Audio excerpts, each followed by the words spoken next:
오늘 말씀은 사도행전 10장 1절에서 8절까지 말씀입니다. 우리는 주일 낮 예배 시간을 통하여서 사도행전 말씀을 살펴보고 있습니다.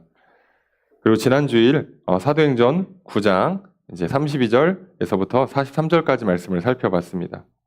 이제 베드로가 사역을 하는 것에 관한 사도행전의 기록입니다.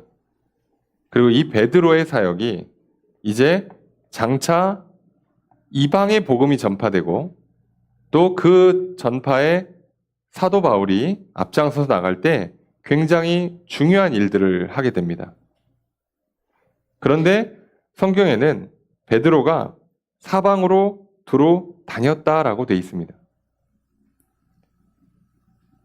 이게 베드로가 성격상 또는 상황상 예루살렘에 머물러 있을 것 같은데 밖에도 있고 예루살렘 교회의 수장이라서 교회를 지켜야 되기도 하고 또 어려서부터 유대교회에 오랫동안 익숙해져 있기 때문에 또 사마리아든 이방이든 가는 것 자체가 불편하고 어색하고 몸에 익숙치 않았을 텐데 그런데 사방으로 두루 다닙니다.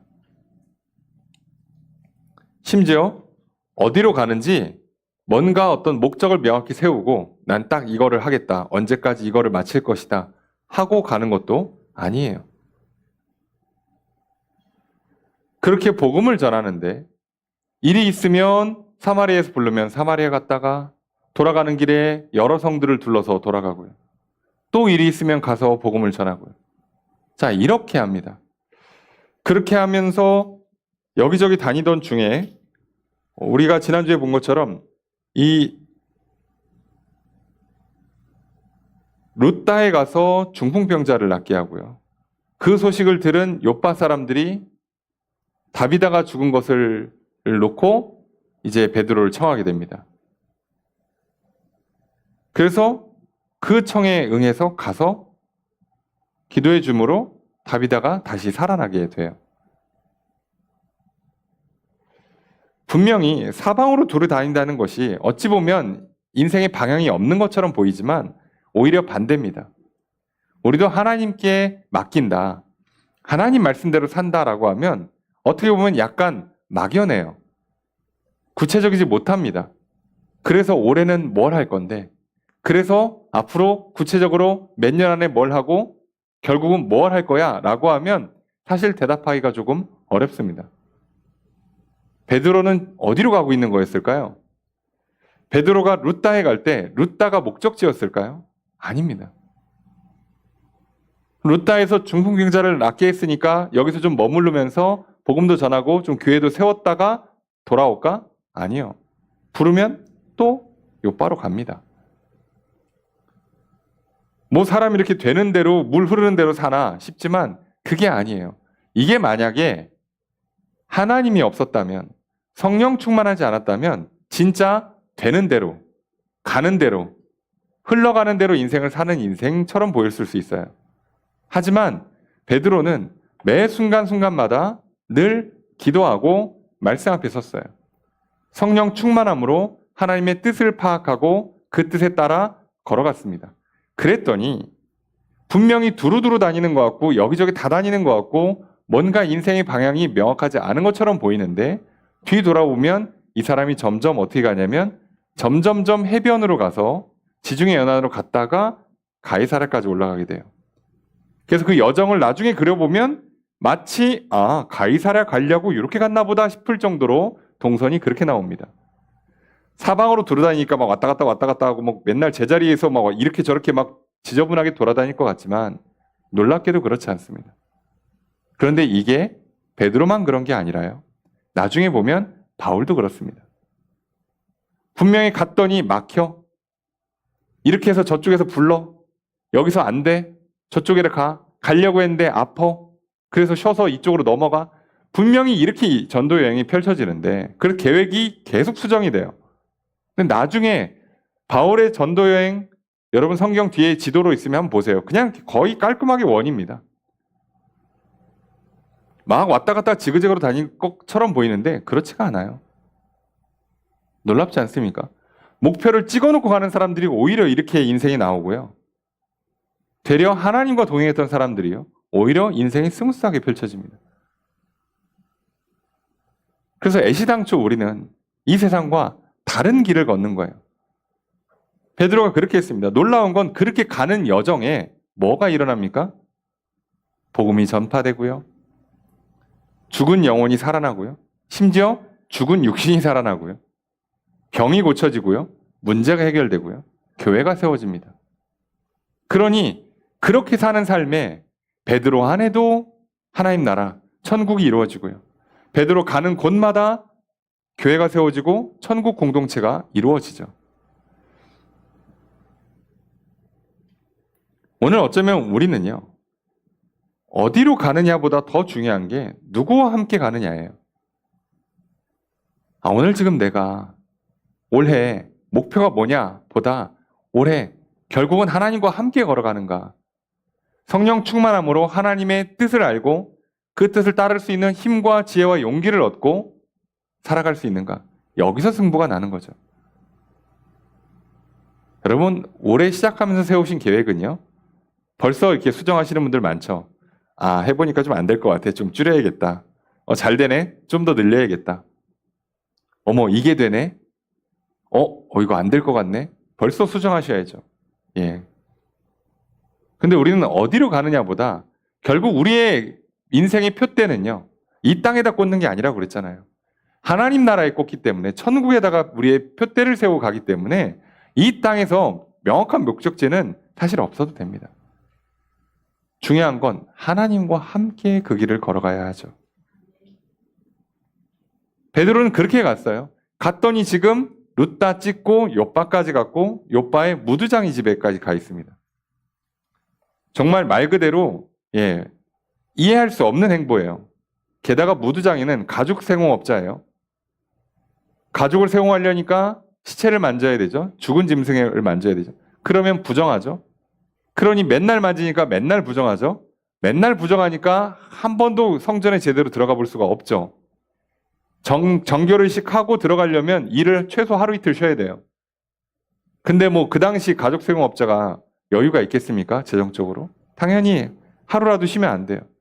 그러니 늘 그냥 해변에서 혼자 일하면서 살아요. 근데 베드로 거기까지 찾아갑니다. 자신의 어떤 살아왔던 습관, 나의 익숙함, 성격, 문화, 전통, 그런 거 다 없어요. 그저 하나님과 함께 하나님 말씀 붙들고 가라는 대로 갑니다. 그게 끝이에요. 저는 제 취향이 아니에요. 저는 그런 성격이 아니라서요. 저 그거 한 번도 해본 적이 없는데요. 베드로가, 바울이, 성경에 어떤 인물들이 할 때요, 그런 얘기가 안 나옵니다. 그래서 저도 몇 번 강조드리잖아요. 여러분, 하나님 앞에서 성격 같은 거 얘기하지 마시라고. 전 이런 사람이에요. 하지 마시라고. 하나님이 나를 지으셨어요. 어디 하나님한테 가르칩니까? 그분이 하라고 하는데 설마 못할 일 시킬까? 죽을 일 시킬까요? 근데 내가 하나님을 가르쳐요? 하나님, 저 모르십니까? 저 그런 성격 아닙니다. 저 그런 취향 아닙니다. 저 그런 거 잘 못합니다. 를 내가 알아요? 하나님이 시키잖아요. 하나님께서 다윗을 왕으로 정하시고 기름 부어요. 다윗이 얘기합니까? 하나님, 저 목동입니다. 모르십니까? 지금 왕이 멀쩡히 사울이라는 왕이 있고 내가 지금 목동의 심지어 막내 아들인데 제가 어떻게 왕이 됩니까? 이러면 진짜 왕이 안 돼요. 근데 그 기름 부어주실 때 아멘 감사히 받아들이고 이제 성령 받고 또 사무엘이 지도를 따라서 시키는 거 하고 그러면 왕이 돼요. 여러분, 오늘 우리가 하나님과 함께하는 것이요, 하나님을 따라서 갈 때 그래서 베드로가 사방으로 두루 다녔다라고 성경을 쓰는구나. 여러분, 올 한 해 말 그대로 여러분 두루두루 다니시는 그런 2025년이 펼쳐지길 주님 축복합니다. 여러분의 한계를 깨십시오. 살면서 단 한 번 안 해봤던 거 올해 새롭게 한번 도전하는 한 해가 되길 바라고요. 살면서 경험해보지 못한 진짜 놀라운 복과 기적도 올해 마음껏 누리시는 복과 기적의 한 해가 되기를 주님 축복합니다. 그러니 한계를 정하지 마시고요. 하나님 손잡고 어디든 가십시오. 그럼 이렇게 중풍병자도 낫고 죽은 자도 살아나고 무두장이도 만나고 다 할 겁니다. 오늘 그렇게 하나님께서 우리 인생을 펼쳐가려고 할 텐데요. 자, 문제는 이게 끝이 아니었다는 거죠. 심지어 이게 목적지가 아니야. 하나님께서 이 베드로를 통해서 이제 무슨 일을 하려고 하실까? 사도행전은 특정 인물들의 영웅담을 기록하는 게 아닙니다. 그 사람들의 위대함을 칭찬하고요. 우리로 하여금 그걸 보고 배우라는 게 아니에요. 야, 스데반 보고 배워. 너희도 순교해. 베드로 보고 배워. 너희도 지도자가 돼. 바울 보고 배워. 너희도 순교자가 되고 선교사가 돼. 라고 하는 게 아니에요. 사도행전의 역사는 하나님께서 이방의 복음을 전파하는, 그래서 교회를 세워가는 역사, 구원의 역사 가운데 성령을 부으시고, 그래서 성령 받은 사람들이 어떻게 일하는가에 대한 기록이에요. 그래서 사도행전은 별명이 성령행전이라고 부릅니다. 하나님이 성령을 부으시고 어떻게 일을 하시는가요? 각 사람들이 어떤 특성과 어떤 모양들을 만들어내는가를 보려고 그래요. 처럼 이제 베드로를 통해서 하나님께서 어떻게 일하시는가? 아니, 베드로 같은 사람, 어부에 성격이 다혈질인 사람, 좀 학식이 좀 부족한 것 같아 보이는 사람, 그런 사람을 하나님이 성령을 부어서 어떻게 쓰시는가, 어떤 크고 위대한 일들이 일어나는가를 우리는 보는 거죠.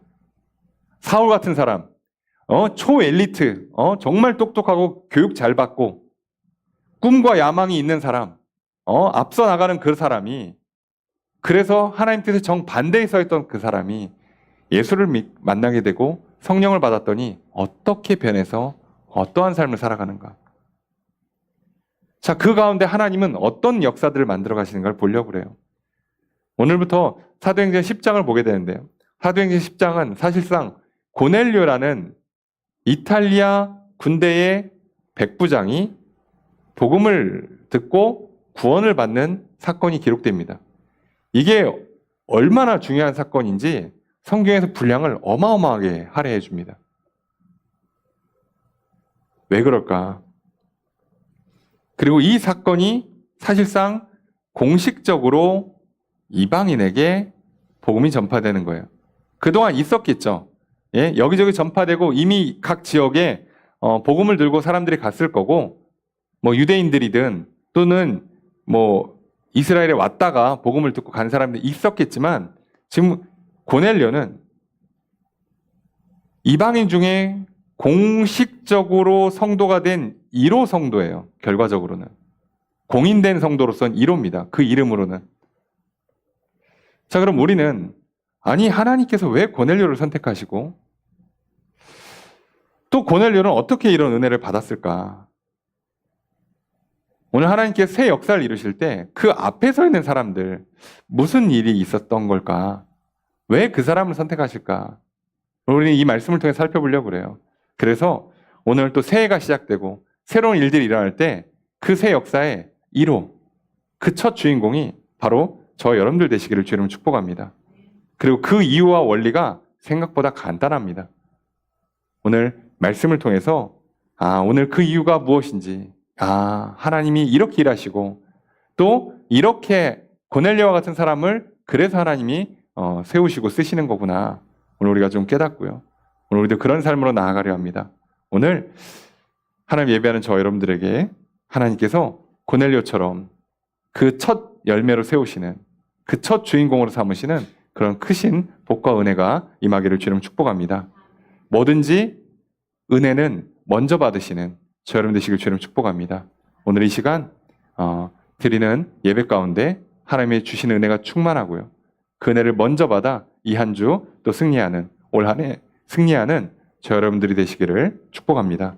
말씀을 좀 살펴보겠습니다. 1절 말씀 함께 읽습니다. 시작.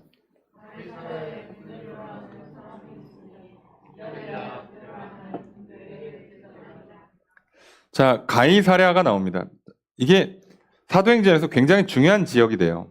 왜냐하면 여기가 가이사랴라는 지역 자체가 좀 특이한 지역이에요. 왜냐하면 예루살렘, 유다 지파, 그리고 옆에 이제 뭐 사마리아 성 있고, 그리고 이제 이스라엘 전체 지경을 놓으면 다메섹은 전체 지경, 보통 우리가 꼭대기를 단 지역이고 밑에를 부엘세바라고 하는데 단에서 이렇게 대각으로 올라가야 다메섹이에요. 이스라엘 지경은 넘어갔죠. 다메섹은. 근데 가이사랴는 이스라엘 지역 안으로는 들어와 있어요. 근데 이제 옆으로 쭉 가는 겁니다. 예루살렘에서 사마리아에서 자꾸 욥박하고 조금 더 위로 올라가면 가이사랴인데, 자, 여기까지 가요. 자, 그러면 이 가이사랴가 이게 그 헤롯 대왕 때 그 로마의 황제 가이사를 기리기 위해서 만든 계획 도시예요. 아예 계획해서 작정하고 도시 개발을 한 겁니다. 그래서 한 10년 가까이 도시를 개발하고 그 도시를 완전히 황제를 위해서 도시를 만들다 보니까 여기는 거의 로마의 복사판으로 만들어놨어요. 그리고 로마식 건축물, 게다가 여기에 로마의 군대가 주둔하게 만들고요. 그리고 이 지역을 하는 총독이 여기에 주둔하게 됩니다. 그러니까 사실상 행정수도인 거예요.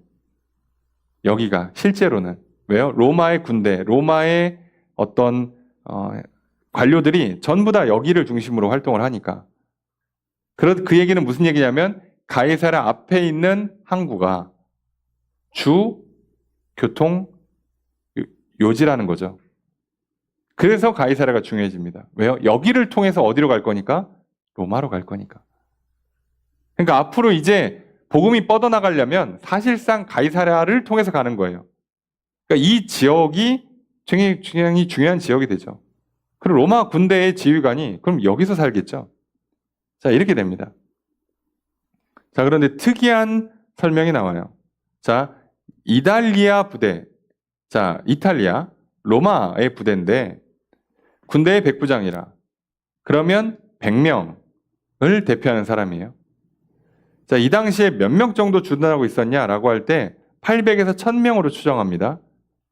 근데 그러면 군인 전체가 많아야 1000명이에요. 그럼 전체 지휘관이 하나 있을 거고 그 밑에 지휘관이 있고 병사들이 쭉 있는데 지금 100명씩 나누면 10개잖아요. 100명의 지휘관. 그럼 이 사람 위로 지휘관이 한 2단계밖에 없을 거예요. 사실상 굉장히 높은 지위를 갖고 있어요. 자, 이런 사람이에요. 고넬료라는 사람이. 근데 특이하게 2절 함께 읽습니다. 시작.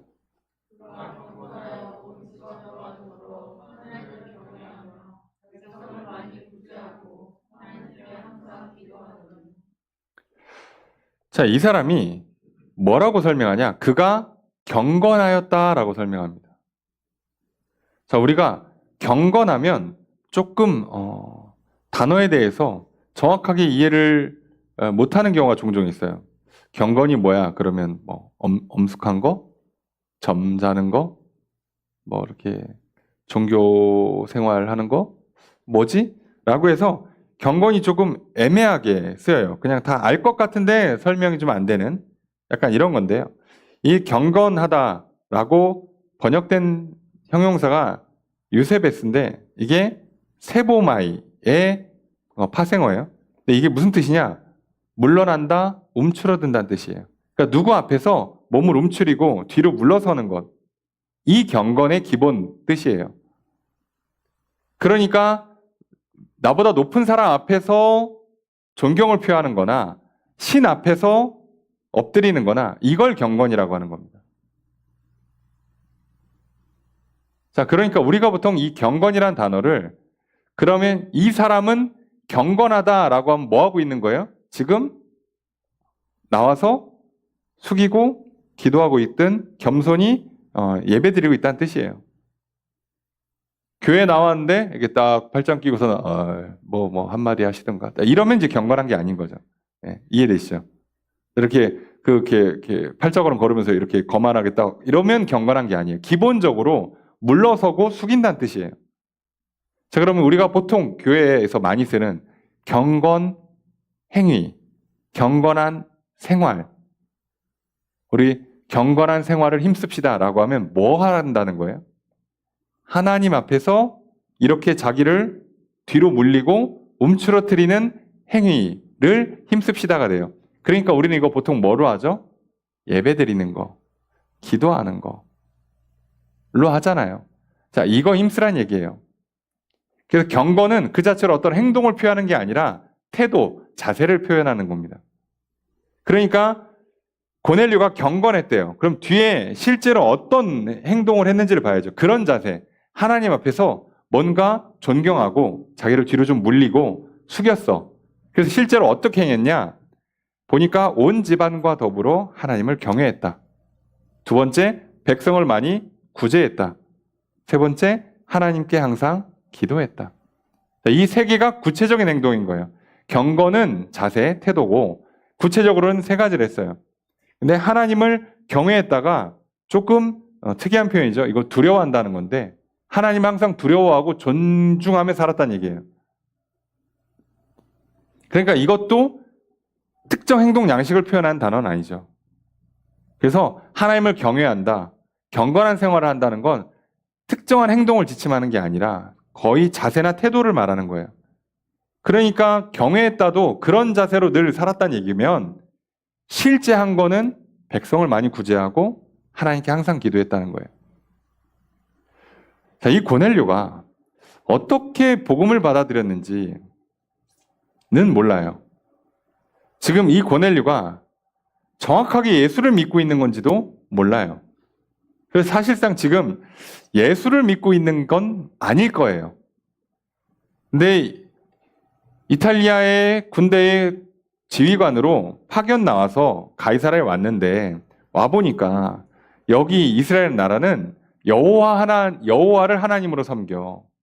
자, 그리고 이 사람들이 이렇게 저렇게 하는 방식으로 섬긴데 봤는데 자기는 군대의 지휘관이니까 황제를 섬기는 거예요. 그리고 게다가 황제는 신의 대리인, 신의 아들이라고 했습니다. 그러니까 자기가 마치 신인 것처럼 굴었어요. 그러니까 사실상 지휘관으로서 황제를 섬기는 것도 있지만 거의 신격으로 숭배를 해요. 그런데 놀랍게도 고넬료는 그런 걸 안 하고 와보니까 이스라엘에 와보니까 여호와라는 하나님을 섬겨. 근데 이게 맞는 것 같아. 그래서 자기가 움츠려들고 뒤로 숙이고 두려워하는 마음을 갖고 이 여호와 하나님께서 하라는 대로 기도도 하고 그리고 구제도 하고 있어요. 자, 그런데 이 사람 지금 이방인이란 말이에요. 그러니까 성전에 못 들어가요. 안으로 실제로 들어가서 예배를 드릴 수가 없어요. 그러려면 개종까지 해야 됩니다. 불가능하죠. 현재로선. 그러니까 이 사람이 기도를 어떻게 하는 거예요? 사실상 막연히 하는 거예요. 막연히. 잘 몰라. 진짜 어깨 너머로 들은 거예요. 뭐 지휘관이니까 좀 돈이 있으니까 성경 두루마리는 구할 수 있을지 몰라도 뭐 지금 가서 예배를 드려보거나 뭐 와서 어떻게 기도하는 건지를 배우고 뭐 사람들과 함께 뭐 교류하면서 신앙을 나누고 하는 게 없어요. 혼자 지금 해보는 겁니다. 혼자. 어떻게 보면 혼자 하고 있어. 제대로도 당연히 못하겠죠. 그런데 어떻게 한다고요? 구제를 많이 하고 있다고. 어떻게 하는 건지도 몰라. 그냥 가난한 사람 도와줘요. 세상에 군대의 백부장이고 내가 지금 식민 지배하고 있는 나라의 군인이에요. 내가 이 사람들 억압하고 핍박해도 아무도 뭐라고 못해요. 그리고 보통은 그렇게 하죠. 심지어 여기는 구제를 합니다. 도와줘. 지금 이거 왜 한다고요? 경건한 태도 때문에 하나님을 경외하니까 하는 거예요. 뭔진 잘 모르지만 여호와 하나님이 있는 것 같아.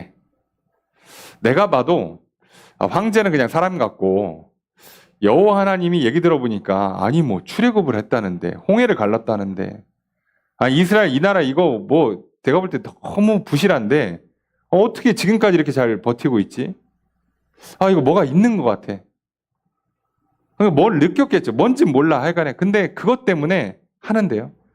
그래서 그거를 하는 경외하는 마음 때문에 구제를 하고 있어요.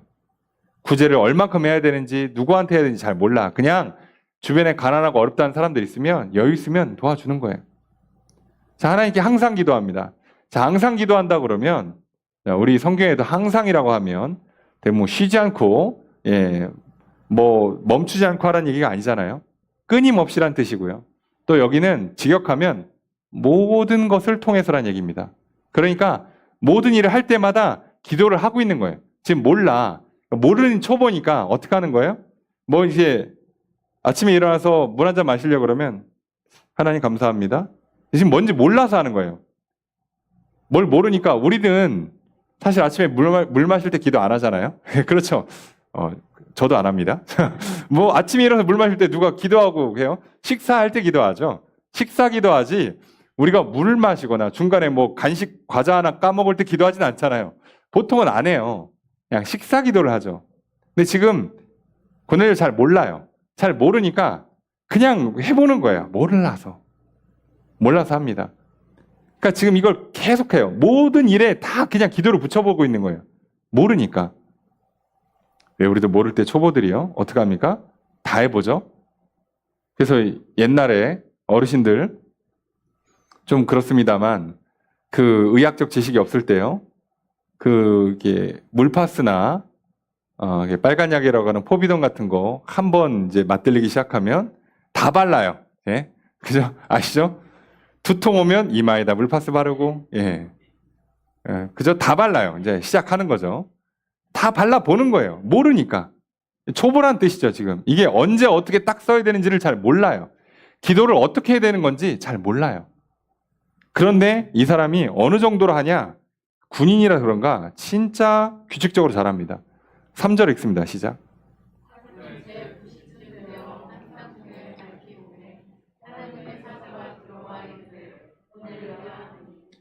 하루는 제 9시쯤. 언젠지도 몰라. 그죠? 날짜를 특정해주지 않습니다. 근데 이렇게 날짜를 특정 안 해주는 게 의도일 수도 있어요. 왜요? 어차피 매일 하고 있었어. 안 하다가 갑자기 몇 월 며칠 딱 시작한 그날이라는 뜻이 아니고요. 늘 그날이에요. 근데 제 9시.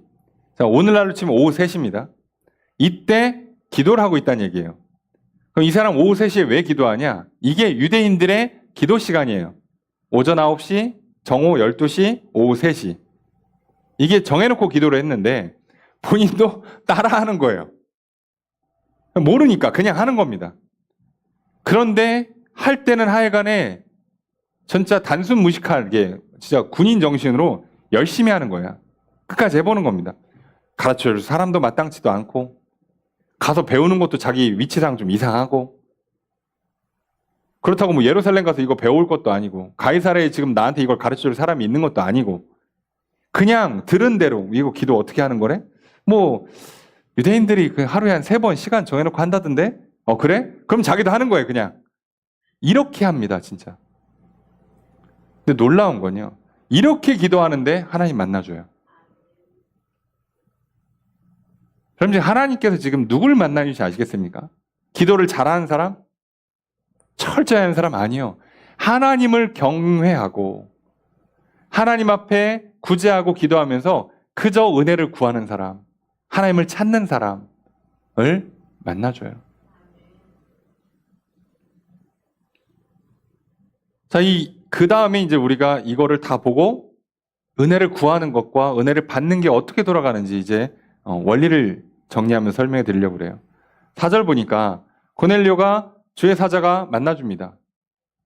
고넬료로 불러요. 고넬료야. 그러니까 고넬료가 무섭죠? 뭐 천사 처음 봤겠죠? 예. 그러니까 무서워가지고 주님 무슨 일입니까? 그랬더니 천사가 뭐라 그러냐? 내 기도와 구제가 하나님 앞에 상달되어 기억하신 바 되었다. 너의 기도와 구제가 하나님이 다 받으셨고 그래 다 기억하고 있다는 거예요. 자, 이걸 알려줬어요.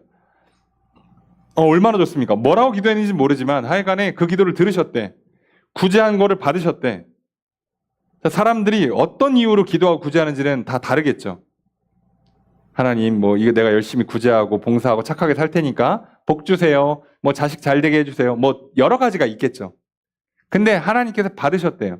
자, 받으니까 이제 하나님께서 뭔가 말 그대로 복을 내려주지 않겠습니까? 은혜를 베풀어 줄 거 아니냐고. 우리 생각에 구원해주고 성령 부어주고 이제 이 사람에게 생명과 복을 내려주실 거 아니냐고요. 그러면 고넬료한테는 어떻게 하느냐? 그래서 뭐라고 하냐? 5절 읽습니다. 시작.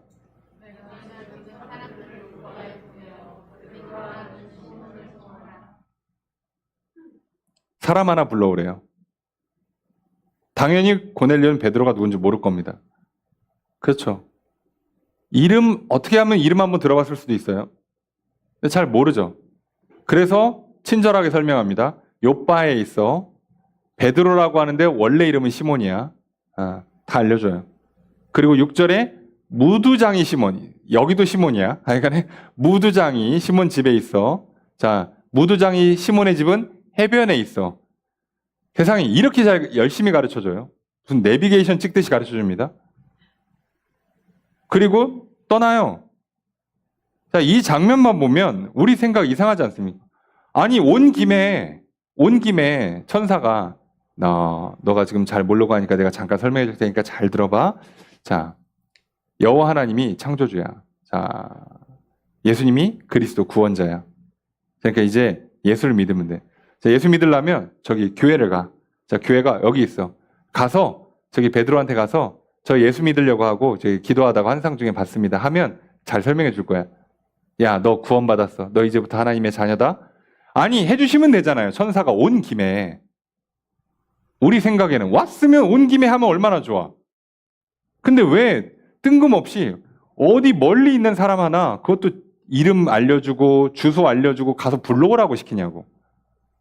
아니, 구제와 기도가 상달됐는데 왜 사람 불러오는 걸 시키냐고요. 특이하지 않습니까?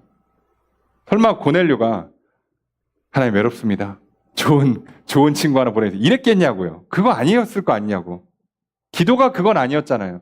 최소한 고넬료가 그래도 여호와 하나님을 찾는다는 건 정말 죄의 문제를 한번 풀어보고 싶고 구원받고 싶고 영생이라는 걸 누려보고 죽어서 천국 가보고 싶고 이 땅에 사는 동안에 평강을 누려보고 싶고 뭔가 그런 게 있었을 거 아니에요.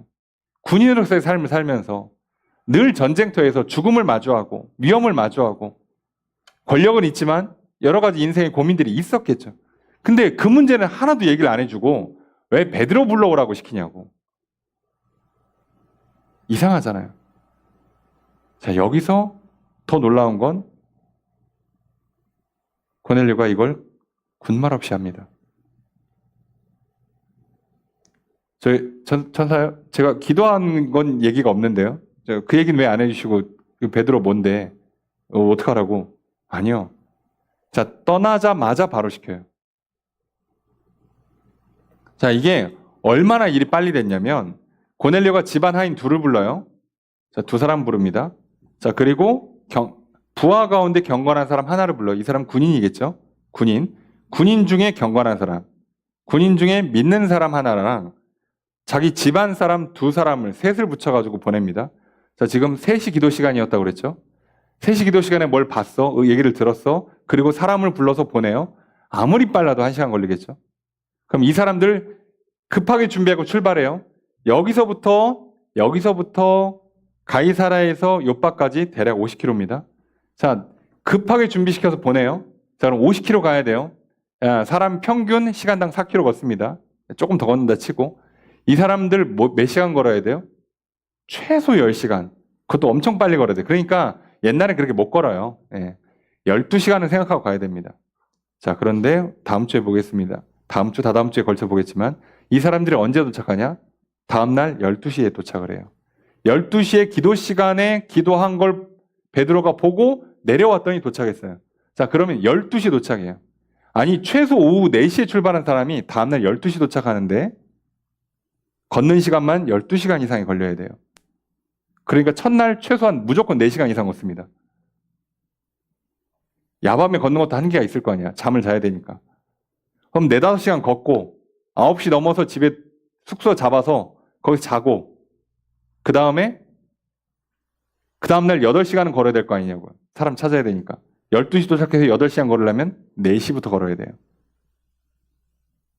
이 사람들 잠 제대로 안 잔 겁니다, 지금. 그러면 이 사람들은 시켰으니까 했을 거 아니야. 빨리 가. 빨리 가. 그럼 이거 누가 시켰다는 얘기예요? 고넬료가. 그 얘기를 듣고 이거 어떡하지? 이거 해야 되나? 이런 고민을 안 했다는 얘기예요. 지금 이거 준비시켜서 1시간 만에 보내서 이 사람들이 다음날 12시에 도착하게 만들어요. 대단하지 않습니까? 의심할 법도 하잖아.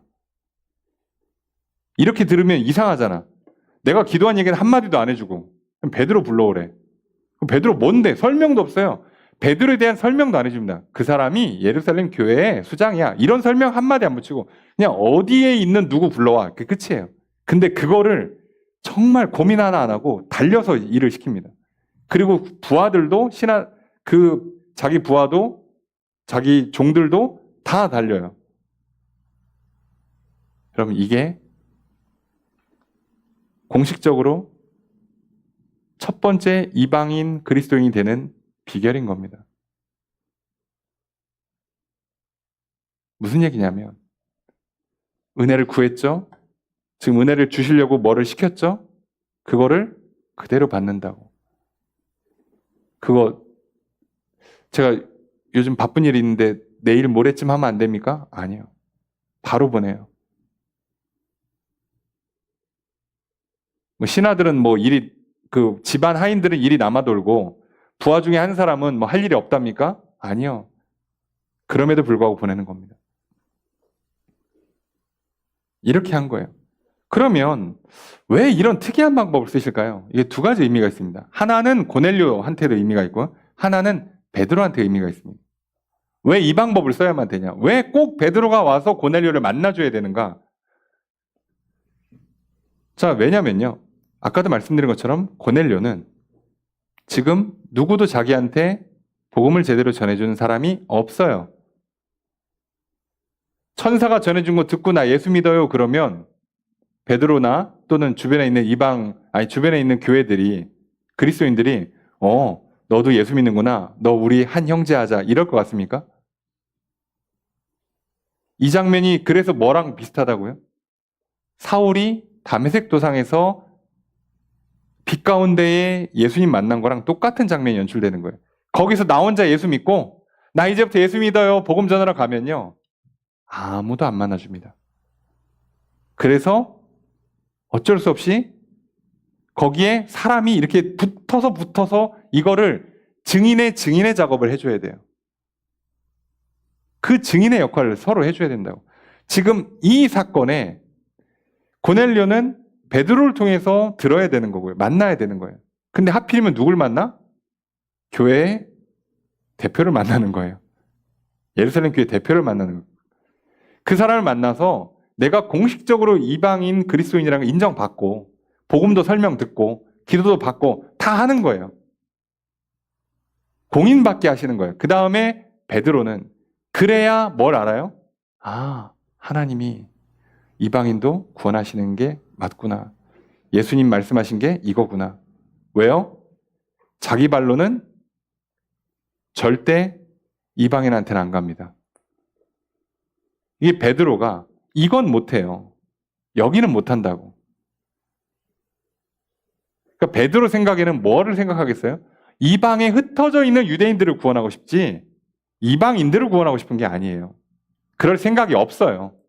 아예 안 들어갑니다. 왜요? 그렇게 살아본 적이 없기 때문에. 그래서 이걸 어떻게 해야 돼요? 하나님이 강제로 넣어줘야 돼요. 강제로 넣어주려니까 이런 특이한 사건이 일어나는 겁니다. 특이한 사건이. 자, 그러니까 여러분 생각해 보세요.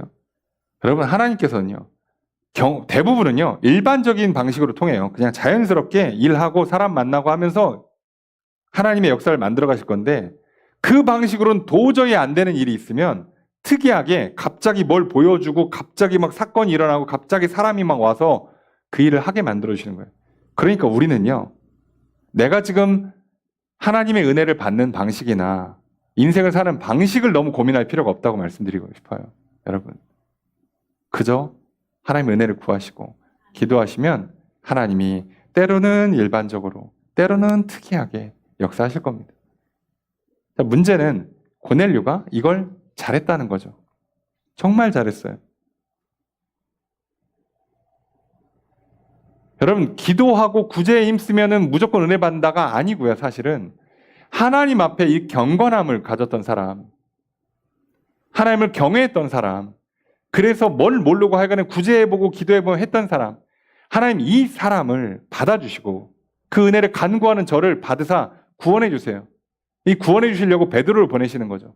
그래서 예수 믿게 하고 성령 받게 하고 이방인의 성도로 삼고 당연히 나중에 교회의 중요한 역할을 맡게 해주시겠죠. 자, 그러니 오늘 우리가 기도가 됐든 구제가 됐든 하나님께서 시키는 것들을 따라서 은혜를 구하는, 은혜를 힘써 구하는 한 해를 살아가셔야 합니다. 여러분, 잘 모르겠으면 써 있는 대로 우리도 구제하시고요. 모르겠으면 그냥 기도하세요. 모르겠으면 그냥 아침에 일어나면 하시고요. 밥 먹을 때 하시고요. 자기 전에 하시고요. 하라고. 모르면 그냥 흉내라도 내보시라고. 그러면 하나님께서는 그것도 받아주실 겁니다. 그리고 우리에게 은혜를 베풀어 주실 것입니다. 그러면 뭐가 일어난다고요? 새 역사가. 그리고 그 새 역사의 첫 열매가 될 겁니다. 첫 주인공이 되는 거예요. 여러분, 우리 어차피 우리 삶에 일어나야 되는 많은 일들, 그거 먼저 받는 게 좋지 않겠습니까? 예? 아니 매도 먼저 받는 게 낫다는데 복도 먼저 받는 게 낫죠. 여러분, 2025년 시작됐어요. 기왕 복 받는 거 12월 달에 받느니 1월에 받는 게 더 좋지 않습니까? 어차피 받을 복이에요. 어차피 받아야 될 훈련이고 고난이야. 그걸 12월에 받습니까? 1월에 받지? 다 먼저 하시자고. 예? 먼저 하는 게 좋다. 오늘 그 먼저 하는 것, 뭐든지 먼저, 은혜도 먼저 받고 고난도 먼저 받고 그렇게 정말 뭐든지 새 역사가 일어나고 그 첫 출발을 끊어내는 역사. 오늘 그 역사가 저 여러분들 가운데 있기를 주님 축복합니다. 그래서 올 한 해 정말 교회에도 전도의 문이 열리면 기왕 전도의 문이 열릴 거 12월 달에 열리지 말고 1월에 열리면 좋잖아요. 예? 기왕 교회가 부흥하는 거 12월에 부흥하지 말고 1월에 해야죠. 예? 사역이 많아지고 지경이 확장되는 거 1월에 해야죠. 우리가 그러려면 은혜를 구해야 됩니다. 그러면 고넬료는 몰라서 이렇게 잘 몰라서 그냥 구제하고 많이는 했어요. 잘했어요. 기도하는 방법도 몰라서 그냥 했어요. 우리는 알죠. 게다가 은혜를 구하는 방법까지도 가르쳐주죠. 게다가 감리교를 창시하신 웨슬리 목사님은 아예 이거를 설명을 다 해놔요. 웨슬리 목사님이 설교집을 남겨놓습니다. 그 중에 은혜의 수단이라는 제목의 설교집이 있어요. 그리고 그 설교의 내용은 은혜의 수단이 있고 그 수단을 써야 된다라고 가르치는 겁니다. 왜 그랬냐면 당대에 극단적인 칼빈주의자들이 있었어요. 무슨 얘기냐면 나는 택자라서 아무것도 안 해도 무조건 구원받고 천국 가라고 주장한 사람들이 있었어요. 웨슬리 목사님이 그건 성경을 벗어나는 거야. 아니야. 아니 내가 택자인지 아닌지를 내가 어떻게 알아? 그러니까 나도 확인을 해야지. 칼빈도 그렇게 가르칩니다. 이렇게 사는 사람이 결국 택자가 맞다. 결과로 아는 거예요. 알고 시작하는 게 아니고 결과로 아는 겁니다. 그러니까 우리는 과정 중에 잘 몰라요. 그러니까 우리는 모르니까 과정 중에 있으니까 뭐 하자? 은혜를 구하자. 은혜를 잘 받자. 그러면 어떻게 구하냐? 은혜를 구하는 수단들이 있다. 방법을 하나님이 정해놨다. 성경을 보니까 하나님께서 이렇게 하면 내가 은혜를 줄게라고 하는 여러 가지 방식들이 있다는 거예요. 그래서 특별히 하실 수도 있지만 보통은 이렇게 하면 되더라라고 하면서 가르쳐줘요. 그래서 아예 설교문에 이렇게 써 있습니다. 그대로 읽어드리면 이 은혜의 수단들 가운데 중요한 것들은 다음과 같다. 은밀한 가운데 드리는 기도든지 또는 큰 회중과 함께 드리는 기도, 성경 탐구, 즉 성경을 읽기, 듣기, 성경 말씀에 관하여 묵상하기, 그리고 주의 만찬을 받기, 즉 그리스도를 기억하는 가운데 빵을 먹으며 포도주를 마시는 것.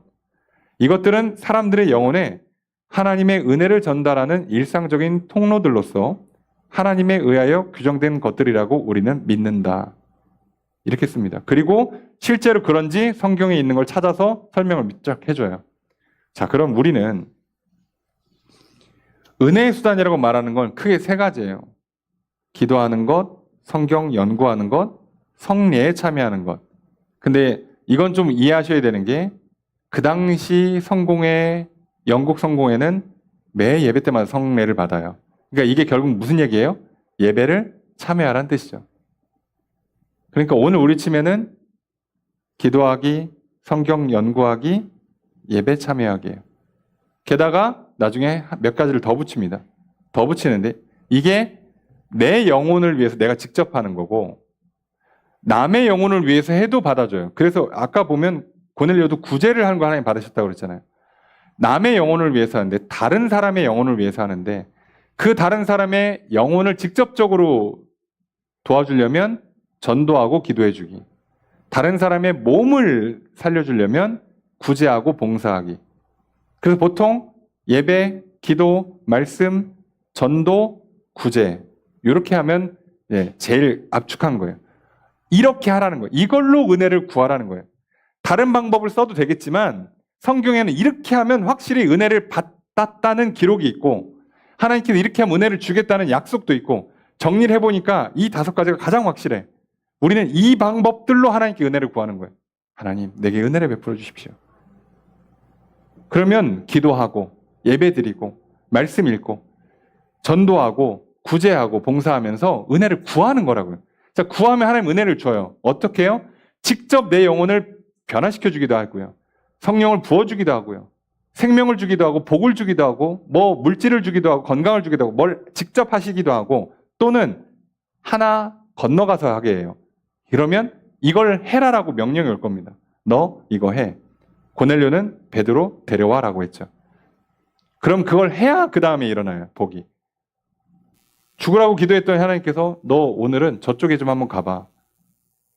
아니 하나님 지금 배고프니까 밥 달라고요. 위에서 밥을 내려줄 수도 있지만 아니 너 오늘 누구누구 좀 가서 만나봐봐. 만났더니 그 사람이 야 너 밥 안 먹었냐? 저 오늘 우리 밥 먹으러 갔는데 너도 같이 가자. 이럴 수 있다고요. 그러니까 직접 오거나 한번 건너서 오거나 할 거예요. 그러니까 이렇게 은혜를 줄 거란 말이에요. 그럼 우리는 뭐 해야 된다고요? 받아야죠. 자, 그러니까 잊지 마십시오. 은혜를 받으려고 구하는 겁니다. 구하면서 우리는 돛 닦고 무슨 뭐 그 높은 수준을 유지하는 게 아니고요. 우리는 은혜를 받으려고 구하는 거예요. 그러니까 어떻게든 은혜를 받아야 됩니다. 그러니 오늘 은혜를 구했고 받았던 고넬료. 이 사람이 얼마나 은혜를 받고 싶었으면 이상한 명령인데 누군지도 모르는 사람 데려오라는데 군말 없이 가요. 왜요? 지금 받고 싶어. 구원받고 싶어요. 지금 뭔가 복을 받고 싶어요. 천국 가고 싶다고. 근데 뭔 잘 모르겠어. 하나님께 기도하면서 구제하면서 은혜를 구했는데 갑자기 천사가 오더니 이거 해라 그러면 감사합니다 그러면 바로 달려가는 거예요. 왜요? 받고 싶으니까. 여러분 오늘 하나님께 은혜를 받고 싶으십니까? 그래서 우리 이 자리에 나온 거 아닙니까? 죄 용서받고 싶고 문제 해결받고 싶고 건강과 물질의 풍성함을 평강을 누리고 싶고 우리 인생에서 정말 하나님께서 내 인생을 천국 같은 인생으로 장차 천국에 들어가게 하시고 이 땅에서 가정도 교회도 천국을 만들어 주시길 원하지 않습니까? 그래서 우리 예배하러 나온 거잖아요. 그러니 우리 정말 하나님께 경외하는 마음으로 예배를 잘 드리십시오. 2025년 정말 예배를 잘 드리시고 그 예배함을 통해서 하나님의 은혜를 잘 받아 누리시는 저 여러분 되시길 주님 축복합니다. 그러려고 기도하는 거 아니겠습니까? 예? 얼마나 피곤하면 기도하다 졸겠습니까마는 웬만하면 정신 바짝 차리고 눈 감으니까 졸리죠. 이해합니다만 웬만하면 정신 바짝 차리고 기도하자고요. 우리 은혜 받고 싶은 거 아니냐고. 죄의 문제 해결하고 싶지 않아요? 영혼의 문제, 인생의 문제 해결받고 싶은 거 아니었냐고. 그러면 잘 받아야 돼요. 받으려니까 구하는 거라고 우리 입장에서 어쩔 수 없이. 그러니까 그 어느 것 하나 소홀하면 안 되잖아요. 잘 구하시고 잘 받읍시다. 올 한 해 힘써 기도하시는 저 여러분 되시길 주님 축복합니다. 성경 읽으시고 통독하시고 연구하시고 하십시오. 전도하십시오. 구제하십시오. 봉사하십시오. 오늘 고넬료 심지어 뭐라고요? 많이 했다고 되어 있습니다. 많이 하십시오. 기도 항상 했다고 되어 있습니다. 많이 하십시오. 끊임없이 하십시오. 그러면 올 한 해 놀라운 복과 기적이 저 여러분 가운데 임할 것입니다. 고넬료가 이방인 1호 성도 된 것처럼 올 한 해 교회에 좋은 일들이 많이 일어날 때 그 1호가 저와 여러분 되기를 소망합니다. 그래서 어차피 다들 인생의 문제들이 풀릴 건데 가장 먼저 풀리는 사람이 되기를 소망하는 마음으로 기도하시고요. 어차피 내 집 마련하실 건데 기왕이면 내가 먼저 하시고 성도님들과 경쟁하라는 게 아니라 복을 먼저 받으시라고요. 어차피 뭐 입학하고 취업하고 뭐 결혼하고 뭐 출산하고 할 건데 기왕 먼저 하시라고. 그 은혜를 간구하시면서 올 한 해 살아가십시오. 올 한 해 가장 먼저 그 은혜를 받아 누리는 저 여러분들이 될 줄로 믿습니다. 오늘 내 힘써 구하시고 그 은혜를 잘 받아 누리심으로 오늘 고넬료처럼 정말 하나님께서 내 기도를 들었다, 구제를 받았다, 그리고 너에게 이렇게 은혜를 베풀어 주겠노라 하는 그 역사가 저 여러분들 가운데 임해서 이 한 주에도 올 한 해에도 내가 너의 기도를 들었다, 너의 성경 연구를 받았다, 너의 예배를 받았다, 너의 구제와 너의 봉사와 너의 전도를 내가 보았다. 그리고 지금 내가 너에게 은혜를 베푸니 죄 용서를 받아라, 구원받아라, 성령 받아라, 복 받아라, 문제 해결 받아라, 합격하고 성공하고 복의 복을 더해라 라고 해주실 것입니다. 오늘 그런 삶을 살아가는 저와 여러분 되시기를, 그런 한 주 되시기를, 그런 2025년 되기를 다시 한번 주의 이름으로 축복합니다.